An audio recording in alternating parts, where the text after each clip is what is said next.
La fonctionnalité qu'on attendait le plus dans Notion est sortie aujourd'hui.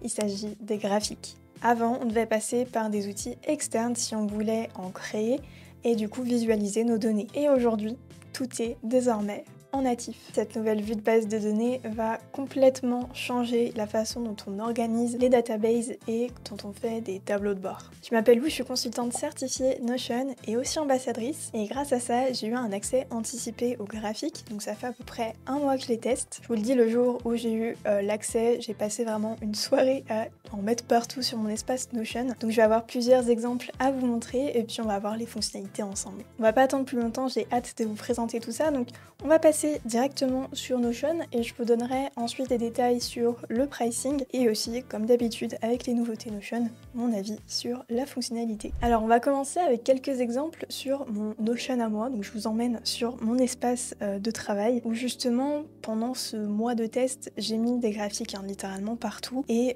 comme ça on va pouvoir voir à quoi ça peut ressembler concrètement. Comme je disais juste avant, le graphique est une vue de base de données. Donc concrètement, ça se présente pareil. On peut avoir plusieurs vues et on va pouvoir filtrer et accéder à des paramètres. Là par exemple sur mon modèle de suivi de lecture, j'ai plusieurs vues pour afficher certaines données et il y a plusieurs vues qui existent.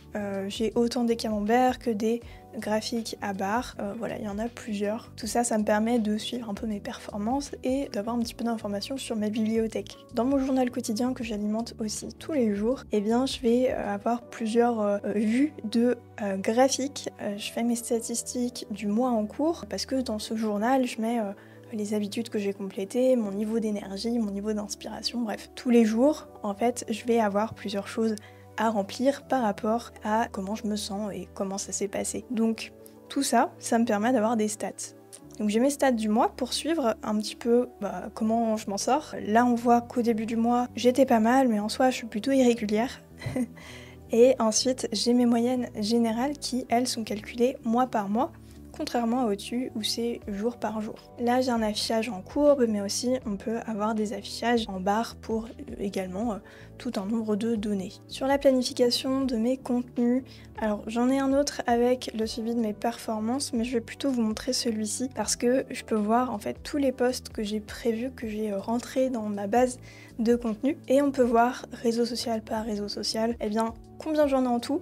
Mais aussi, si je mets ma souris par-dessus, je sais que pour YouTube par exemple, j'ai 14 vidéos en cours, beaucoup en écriture, et que j'ai 77 idées qui sont quelque part dans mon calendrier. Donc tout ça, c'est assez intéressant parce que dans mon graphique à barres, je vais pouvoir séparer, grouper des informations. Ne vous inquiétez pas, tout ça je vous montre juste après comment on peut faire. Et enfin, ça c'est un petit clin d'œil à un live que j'avais fait il y a quelques mois où j'avais créé tout ce système de dashboard statistique YouTube où on rentre le nombre d'abonnés qu'on a mois par mois, et j'avais fait les graphiques sur un outil externe et là du coup je l'ai remplacé par un graphique qui est dans Notion. Et du coup c'est super cool. Pour créer un graphique, on a finalement deux options. Soit on part d'une base de données existante et on peut choisir le graphique parmi les vues. On peut, quand on ajoute une vue, choisir graphique, ou bien quand on change la disposition, ça fait maintenant partie des vues qui sont disponibles. La deuxième option, c'est de partir de zéro, puisque si je tape graphique, on va me proposer des graphiques. Je dirais que la limite à ça, c'est que quand on crée une nouvelle base de données pour faire un graphique, on n'a pas encore de données, donc c'est peut-être pas forcément la façon dont je vais conseiller de démarrer, mais plutôt d'aller chercher une base de données que vous possédez déjà pour finalement en faire une vue graphique. Dans tous les cas, si vous partez de zéro, vous n'aurez jamais que le graphique, il y aura forcément une table qui va se mettre derrière pour justement avoir de la donnée. Dans les options, on va avoir beaucoup de choses configurables. Je vous fais un tour rapide et ensuite on ira vraiment dans le détail avec des cas concrets. Mais là, si je dois donner les grandes lignes, on va avoir la possibilité de choisir le type de graphique. Et là du coup on en a 4. On va sélectionner les données qu'on veut afficher. Si c'est un camembert, on va pouvoir choisir les éléments et les tranches. Par contre si c'est un graphique en barre ou même en courbe, on va avoir un axe X et un axe Y. Dans tous les cas, ça va aller chercher dans les propriétés. Je vais pouvoir les trier et ensuite choisir quel est le deuxième élément. Comme on a vu avec les contenus, on peut les grouper et ensuite on a plusieurs options pour choisir des couleurs ou même selon le type de graphique, eh bien changer un petit peu le style et les choses qui sont affichées. On va pouvoir filtrer comme on peut filtrer une vue de base de données et enfin on a pas mal de petites options en dessous, mais une que je trouve assez intéressante, c'est qu'on peut enregistrer le graphique en format PNG, donc en image, et en choisissant voilà, un truc assez sympa avec un fond si on veut. Donc c'est vraiment bien fichu parce que très rapidement on peut exporter cette vue et la mettre quelque part pour s'en servir dans une présentation ou peut-être juste pour l'envoyer à quelqu'un. Donc là on est vraiment sur les options de base, mais ce qu'on va faire c'est qu'on va aller dans des vrais systèmes où il y a déjà de la donnée, comme ça on va créer des graphiques qui sont intéressants. Pour le premier cas d'usage, on va prendre mon modèle de gestion de projet. Dans ce modèle on a donc des projets et des tâches sous deux bases de données. Pour les projets on va retrouver des catégories, date de début, date de fin, et au niveau des tâches, on va avoir des classiques, une date limite, un projet, un responsable, un état. Jusque là, on est sur quelque chose d'assez classique. Et ce qu'on va faire, c'est qu'on va aller créer quelques graphiques pour visualiser des choses comme la charge de travail, comme la performance sur un certain laps de temps. En bref, on va pouvoir faire des choses assez sympas. Alors, j'écline un petit peu ce qui était ici sur le côté et ce qui va nous permettre d'aller nous faire un graphique. Et je vais créer un graphique en barre horizontale. Et là, je vais chercher à lier ma base de données comme je pourrais faire pour n'importe quelle vue. Je vais lier ma base de données des tâches. Et là, par défaut, on me fait une vue qui est déjà assez intéressante, qui me permet de savoir combien il y a de tâches, pas commencer, en cours, en pause, etc. Donc par état. Donc par défaut, il est allé me chercher sur l'axe X, la quantité par état, donc ce qui est l'élément sur l'axe Y. Si je clique dessus, je vais pouvoir trouver ici mes différentes propriétés. Je peux voir notamment tout ce qui est date, le responsable, la tâche, l'état. Moi, ce qui peut m'intéresser ici, c'est peut-être de faire un graphique qui va me dire par responsable combien il reste de tâches à faire, pour voir un petit peu la charge de chacun. Donc je vais dire que mon axe X, c'est le responsable. Donc là on a 3 tâches pour moi, 2 tâches pour une autre personne et 27 qui ne sont pas encore assignées. C'est aussi quelque chose qui peut être important à savoir parce que il y a peut-être des tâches qui se baladent un peu dans le vide. Donc là j'ai ma quantité de tâches par responsable. Je vais même pouvoir grouper et si je le veux je peux grouper par état et donc savoir en mettant groupé que voilà, Lou a une tâche terminée, une tâche en cours, une tâche à faire. Ça me donne pas forcément d'éléments intéressants pour mon cas particulier, mais quand on groupe, il y a une petite option qui est assez sympa, c'est que dans les options de style, et je vais revenir ensuite sur les autres, on va pouvoir donner le style de groupe. Là, en l'occurrence, tout est empilé. On peut aussi le mettre par pourcentage et dans ce cas-là, ça va prendre toute la place. C'est mieux si on n'a pas besoin d'avoir de notion de quantité et on peut aussi l'avoir en mode non empilé et dans ce cas-là, on a 3 barres pour les 3 types d'états. Au niveau des responsables, je peux choisir de les trier et notamment de les trier manuellement. Je peux dire que le sans responsable est premier ou alors je peux les trier automatiquement. Et dans ce cas-là, je peux lui dire par rapport à mon axe X, on le met de faible à élevé ou d'élevé à faible. Avec élevé à faible, évidemment c'est le sans responsable qui est majoritaire, donc il va se placer en premier, puis moi, puis l'autre utilisateur. Quand j'utilise des états pour grouper, c'est intéressant d'avoir l'option automatique pour afficher le style parce que ça va aller chercher les couleurs qu'on a mises pour les statuts. Donc dans ce cas, c'est aussi plus facile de visualiser ce qui est terminé en cours à faire. Donc sur cette partie, c'est plutôt intéressant d'avoir ces informations qui sont classées comme ça. On verra d'autres façons de styliser les graphiques justement avec d'autres cas d'usage qui seront un peu plus adaptés. Ici, finalement, tout ce qui me reste à faire, c'est que si je veux visualiser la charge de travail restante pour quelqu'un, je vais pas m'embêter avec les statuts qui sont terminés parce que ça ne va pas m'être utile. Donc là, ce que je peux faire, c'est filtrer et finalement aller dire filtrer l'état et l'état n'est pas terminé. Et dans ce cas-là, mon état terminé, on le voit bien, a été enlevé et je peux voir un peu plus simplement combien il reste de tâches à faire pour chaque personne. Maintenant, si on voulait mesurer l'efficacité de tout ce système de gestion de projet et voir combien de tâches sont terminées selon certaines périodes de temps, on va pouvoir faire un autre graphique et je vais à nouveau aller chercher ma base de données des tâches. Là, je vais mettre des barres verticales. Et ce qu'on va vouloir, c'est que sur l'axe X, ce ne soit pas l'état, mais la date limite. Et quand j'ai une date, c'est assez intéressant parce que comme pour l'état, on me proposait entre les groupements et les options, là, au niveau des dates, je peux mettre des dates relatives. Donc si c'est hier, on va m'écrire hier, avant-hier, il y a une semaine.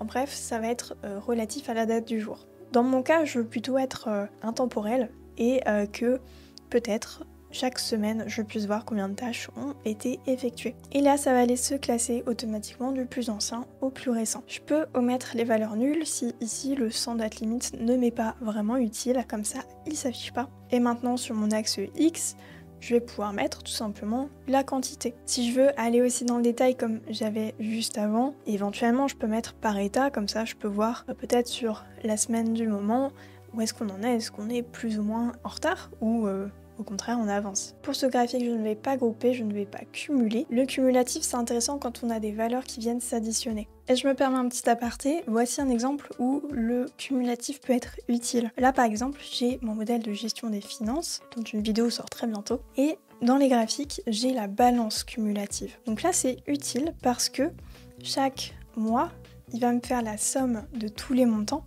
En soi, je pourrais très bien ne pas le mettre cumulatif et ça me ferait quelque chose comme ça, où ça met tout simplement la somme que j'ai, donc ma balance par mois.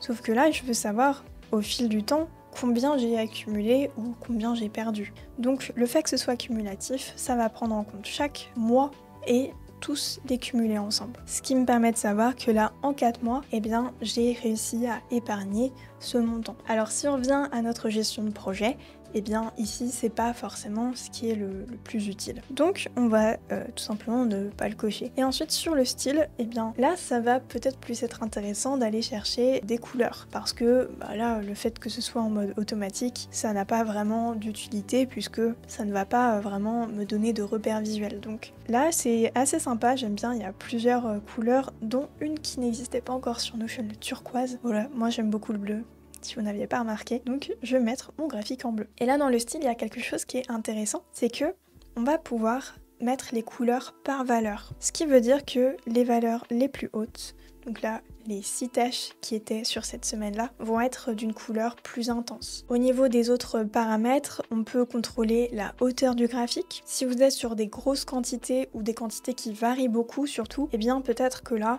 ça peut être intéressant d'avoir le graphique à une certaine hauteur. On peut afficher ou non le quadrillage, ça c'est un petit peu personnel. Est-ce qu'on veut mettre le nom de l'axe? Par exemple sur mon axe X, si je veux me souvenir que c'est la date limite qui est en dessous, et ensuite je peux choisir ou non d'afficher les étiquettes des données. Si je ne l'affiche pas, peut-être qu'on manque un petit peu d'informations à moins que je clique dessus. C'est vrai que dans ce cas particulier, afficher les données, ça permet d'avoir un chiffre exact sans avoir besoin de forcément chercher dans le détail. Donc finalement, quand vous faites votre graphique, réfléchissez à l'avance ce que vous voulez voir, quels sont vos 2 critères finalement, voire 3 si vous faites des groupes, et ensuite comment vous voulez les afficher. Est-ce que vous mettez des filtres qui vont permettre, comme ici sur celui pour la charge de travail, permettre de ne pas avoir les tâches qui sont terminées. Peut-être que sur ce graphique, justement, vu qu'on veut voir ce qui a été accompli, dans ce cas-là, on affiche que les tâches dont l'état est terminé, puisque, assez logiquement, c'est ces tâches qui vont être comptées dans nos performances. Typiquement, ces 2 graphiques, je les ai sur mon espace où on gère nos projets et nos tâches à plusieurs et sur lequel ça permet de savoir si quelqu'un est sous l'eau et aussi c'est assez motivant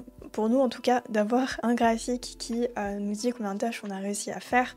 Ça nous donne un petit peu de motivation de dire ouais, on a super bien performé. Ça, ce sont vraiment des exemples que j'ai mis en place moi-même et en vrai que j'ai bien aimé. Maintenant, prenons l'exemple du suivi d'habitude. Ça marche autant avec le modèle de journal que je vous ai montré que moi j'utilise que l'autre modèle qui est juste le habit tracker tout simple sur lequel on a plusieurs habitudes qu'on va aller cocher au fur et à mesure. Là, je l'ai un petit peu modifié sur la mise en page. J'ai mis la première base de données dans une colonne à gauche pour pouvoir justement mettre le graphique sur la droite. Donc là, même principe, je vais aller chercher ma vue de base de données et je vais me lier ma base de données en question qui là s'appelle habitude. Donc en cliquant dessus, tout simplement, ça va me créer un graphique qui ressemble à ça et qui pour le moment ne correspond vraiment pas à un graphique qui suit mes habitudes. Donc on va aller modifier justement les éléments. Là mon axe X c'est la date de création et pour le coup c'est la date de création par jour. Donc on voit bien que chaque journée, si je mets ma souris, va avoir son propre emplacement sur le graphique. Quand on n'a pas encore beaucoup d'entrées,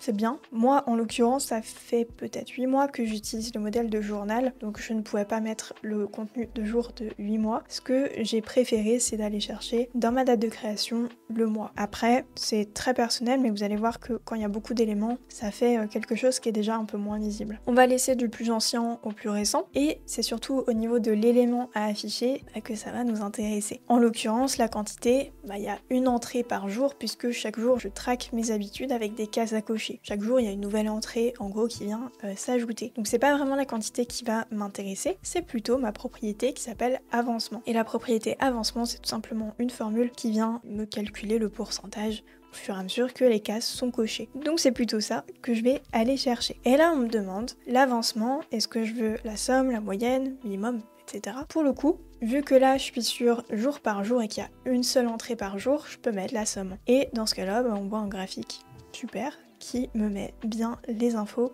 pour voir comment j'ai performé. Donc dans mon cas, ça marche très bien. Par contre, si justement j'avais fait le mois et que là sur l'avancement je faisais une somme, là ça marche pas. Alors là il n'y a qu'un seul mois, donc évidemment c'est déjà moins visuel.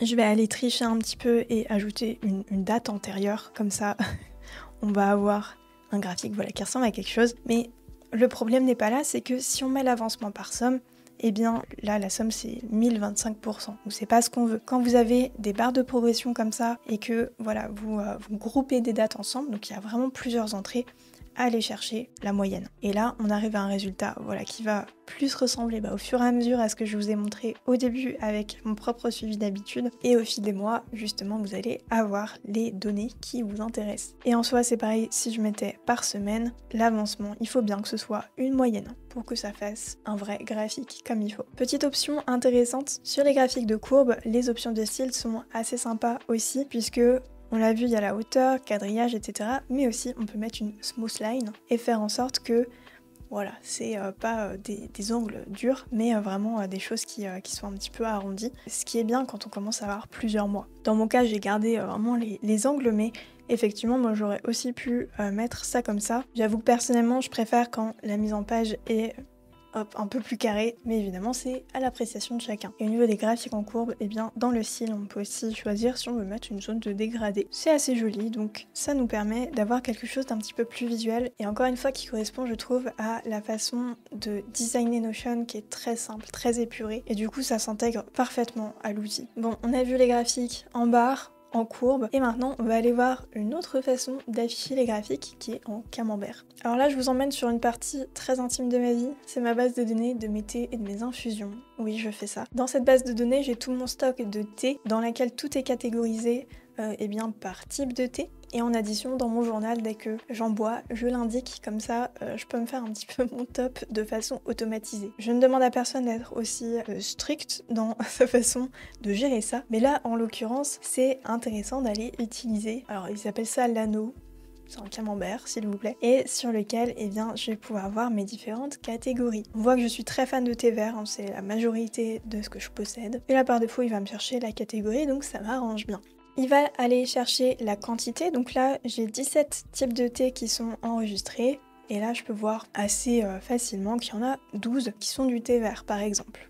Ce total, s'il m'embête, il faut savoir que je vais pouvoir le cacher dans le style. Dans le style, je peux cacher ou afficher la valeur qui est au centre. Dans mon cas, je vais le garder. C'est aussi ce que j'avais gardé dans mon suivi de lecture, où là je sais que j'ai 41 livres. Donc en vrai, ça dépend un petit peu des cas, mais il y en a où ça peut être utile d'avoir le total au milieu. Là on a des petites flèches qui vont m'indiquer vraiment les quantités et les pourcentages. Je suis pas obligée concrètement de les avoir. Je peux dire aucun, et dans ce cas-là, ça ne l'affiche pas. Par contre, je peux aussi choisir d'avoir le nom. Et dans ce cas-là, j'ai peut-être plus besoin de la légende qui est en dessous. C'est vraiment hyper modulable, donc c'est selon les préférences et selon ce qu'on a besoin, ce qu'on a envie d'afficher, on va quand même pouvoir personnaliser beaucoup. Ici, les couleurs, je les laisse en automatique parce que ça correspond au select, où mon thé vert est en vert, thé noir est en marron, thé blanc est en gris. En bref, j'ai un petit peu color code, mais select, donc c'est intéressant de laisser en automatique. Ça c'est bien quand je veux connaître la répartition des thés que j'ai enregistrés. Si par contre je voulais savoir combien de fois j'ai bu quelle catégorie. Dans la page de chaque thé, j'ai une formule qui vient me dire en format nombre combien de fois j'ai dégusté ce nectar divin, et je peux savoir du coup que là j'ai bu 32 fois du Weekend Matcha Yama. Et donc en principe avec mon graphique, je vais pouvoir aller utiliser aussi ce chiffre pour faire la somme et donc savoir sur ma catégorie. Donc j'ai enregistré 175 dégustations sans commentaires et 116 c'était pour du thé vert, 43 des infusions, etc. Bon là on est sur un cas très spécifique, hein, vous l'avez compris, mais c'est vraiment intéressant de voir comment on peut aller utiliser ces différentes données. Et là encore une fois, si vos bases de données sont bien fournies, bien remplies, bien mises à jour, là vous pouvez vraiment faire des visualisations de votre data qui est super intéressante. Bon certes pour monter je suis pas sûre que ça me serve tous les jours, mais c'est un peu du fun fact. Par contre pour ma gestion de projet que j'ai faite juste avant, là c'est le genre de choses qui sur un tableau de bord vont nous permettre de prendre des décisions, de dire telle personne est trop chargée, je ne vais pas lui mettre les 10 prochaines tâches pour le projet maintenant. Idem ici pour les finances, si je vois que ma balance est en train de décliner, je vais peut-être pas faire de folie. Par contre, si je vois que je suis plutôt bien, je respecte bien mes budgets, mes dépenses, etc., là peut-être que je peux me permettre un petit plaisir. Donc là les graphiques vont me permettre de piloter, prendre des décisions et pour moi ça change beaucoup de choses dans la façon dont on aborde les bases de données dans Notion. Maintenant qu'on a fait le tour des possibilités des graphiques dans Notion, parlons prix. Les graphiques sont illimités pour les forfaits payants de Notion.